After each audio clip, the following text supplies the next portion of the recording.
At kaugnay pa rin ang makasaysayang sa Jahatra Bangsamoro na magaganap ngayon sa Maguindanao. Alamin natin ang iba pang mga paghahandang isinasagawa roon. Naroon ang aming kasamang si PTV ARMM News Bureau Chief Munir Hanaral. Magandang umaga sa iyo, Munir. Magandang umaga, Derby. Go ahead. Munir, kamusta na? Ano na yung mga kaganapan na nangyayari ngayon dyan sa Maguindanao? Sa araw na ito, masasaksihan natin ang isa pang makasaysayang inisyatibo ng gobyerno para sa kapayapaan sa Mindanao.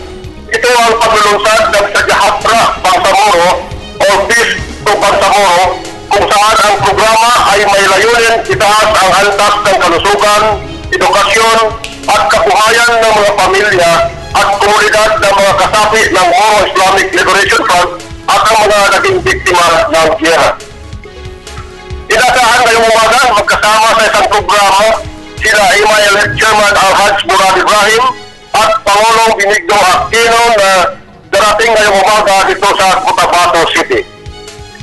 Ayon sa mga political analysts ay hindi na kailangan pang hintayin ang taong 2016 para lang ganit ang pagtaas ng antas ng buhay ng mga taga-Bangsamoro at madama na ang epekto ng pinirmahang Framework Agreement on the Bangsamoro dahil pinapakita na niya ang mainit at tuloy-tuloy na suporta ng gobyerno sa Bangsamoro dito sa Mindanao.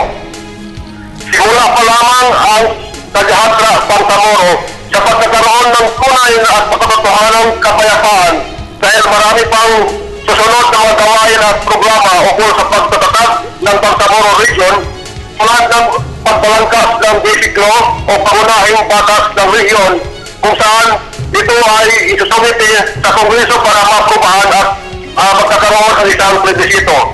Nakatagdang ang mga membro ng Transition Commission na kukuhin na sila ang gagawa o magbalangkas ng naturang basic law.